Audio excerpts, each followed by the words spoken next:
Continuamos en este su resumen semanal con más información. En el Senado de la República se turnó a las Comisiones Unidas de Hacienda y Crédito Público y de Estudios Legislativos las minutas de la Cámara de Diputados con proyecto de decreto por el que se reforman, adicionan y derogan diversas disposiciones de la Ley Federal de Derechos, la Ley del Impuesto sobre la Renta, la Ley del Impuesto Especial sobre Producción y Servicios, del Código Fiscal de la Federación y la Ley de Ingresos de la Federación para el ejercicio fiscal 2016. Los presidentes de las comisiones de puntos constitucionales, trabajo y previsión social y estudio legislativo segunda en el Senado fundamentaron el dictamen con modificaciones a los artículos 26, 41 y 123 de la Constitución en materia de desindexación del salario mínimo. Establecer la unidad de medida y actualización, la UMA, y otorgarle la función de unidad de cuenta de nuestra economía para el pago de obligaciones que requieren su actualización a lo largo del tiempo a fin de reflejar la inflación durante ese periodo, no utilizar el salario mínimo como unidad de cuenta con objeto de afirmar su esencia social y su sentido de justo derecho de los trabajadores. Es el inicio de una tarea en la que todos estamos de acuerdo y de que nos vamos a seguir poniendo de acuerdo en el cómo lograr esta dignificación del salario.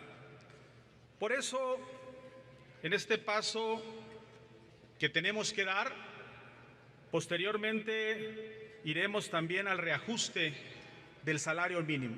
Hoy el 1% de la población en este país, y lo señala Coneval, concentra la mayor parte de la riqueza. El 74% del ingreso nacional se queda hoy en manos del capital y no del trabajo, y prevalecen procesos de sobreexplotación de los trabajadores. Posteriormente se dio paso a los posicionamientos de los grupos parlamentarios. En primer lugar, el Partido del Trabajo, a través de su coordinador Manuel Bartlett, señaló que si bien su bancada está a favor de aumentar el salario mínimo, la reforma presenta un carácter recaudatorio. De manera que en realidad no se les puede creer nada, porque son los autores, son los promotores, son los que sirvieron a los intereses neoliberales, empresariales en contra de los trabajadores de este país. Es una de las reformas de peor resultado para la justicia social en México. Jorge Arechiga Ávila, senador del Partido Verde Ecologista, indicó que dejar de utilizar el salario mínimo como para medir otros factores como la inflación o las formas de establecer multas tanto penales como administrativas dará certidumbre a la sociedad. Estatales. Estamos logrando establecer un soporte independiente enfocado al salario mínimo. Asimismo, se fortalece la capacidad técnica del organismo encargado del salario mínimo para dar puntual seguimiento a los aumentos del salario. Armando Ríos Peter, del PRD, dijo que es loable debatir el asunto de la desindexación, el cual estaba estancado desde hace tiempo. Puntualizó que abordar el tema del salario mínimo es atender una de las causas de una economía débil y no solo atender cuestiones cosméticas. Fue resultado de una decisión de los políticos que quisieron enfrentar los malos manejos económicos de los sexenios de Luis Echeverría y de José López Portillo con la intención de evitar la inflación, pero anclando el salario. Hablando en nombre del PAN, Héctor Larios Córdoba señaló que su partido estaba de acuerdo con los términos del dictamen a discusión, sin embargo, expresó que es necesario no poner en la Constitución la fórmula para calcular el salario mínimo, sino que debe quedar en la ley secundaria. El salario mínimo ha perdido poder de compra en estos últimos 30 años en 85%. No sería argumentable, como una parte del sector empresarial lo hace, de que habrá que aumentar el salario mínimo conforme a la productividad. No, lo que hay que hacer es que recupere el valor que perdió independientemente de la productividad. En el último posicionamiento de bancada, el Partido Revolucionario Institucional dijo que al establecerse una homologación del salario mínimo en todo el país y eliminar las zonas laborales, se avanza hacia esquemas más abiertos en beneficio de la clase trabajadora que ha visto disminuido su poder adquisitivo frente al alza de la inflación. Para esto se debe crear el acuerdo nacional político, económico y social con empresarios, trabajadores, para crear condiciones que lleven a tal recuperación para que sus efectos sean benéficos no solo para los asalariados y sus familias, sino para toda la economía nacional. En más información, millones de personas se quedarán sin televisión si no se aplaza el apagón analógico. Así lo señaló el senador del Partido Acción Nacional, quien propuso modificar la Carta Magna a fin de aplazar un año la transición de la televisión análoga a la digital terrestre, cuya fecha está establecida para el 31 de diciembre.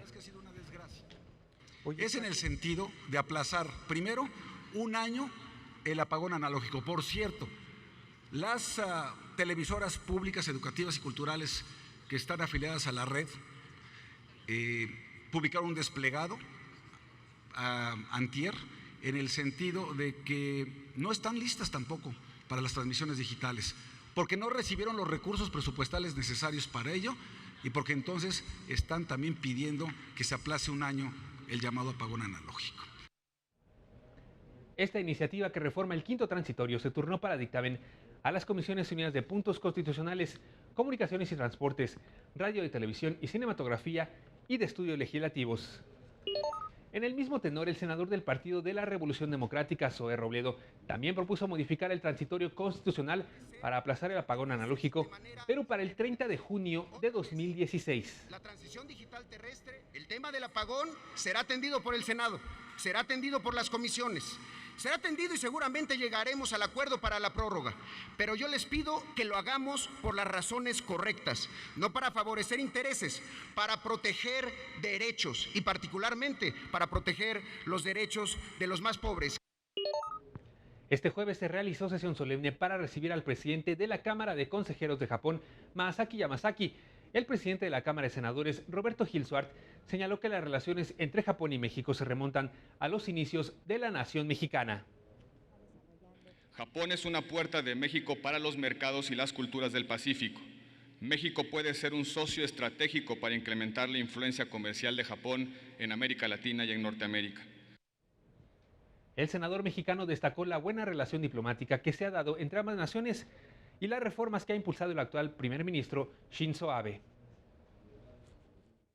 Observamos que bajo el liderazgo del primer ministro Shinzo Abe se están implementando reformas para dinamizar la economía japonesa que sin duda han abierto el debate sobre el modelo de desarrollo que requieren nuestras naciones en la era de las economías integradas e interconectadas.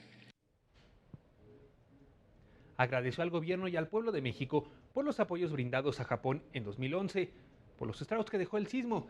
Se refirió a la profundización de relaciones entre parlamentarios de ambos países. Sobre el acuerdo transpacífico señaló lo siguiente. Cuando este tratado entre en vigor, se creará una enorme área económica que abarcará un 40% de la economía mundial. Esperamos una liberalización comercial de muy alto nivel en la región de Asia-Pacífico, incluyendo Japón y México, y un efecto favorable a las economías de cada uno de los miembros. Yamasaki recordó que tuvieron que pasar 19 años para que un presidente de la Cámara de Consejeros de Japón visitara México.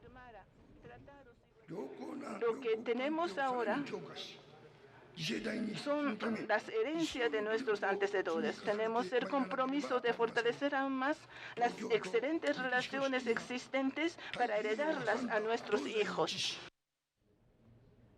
Luego de la intervención, se dio paso a la toma de fotografía oficial en el Pleno del Senado mexicano. Quédese con nosotros. Al regresar del corte le tenemos los datos sobre las comparecencias en la Cámara de Diputados.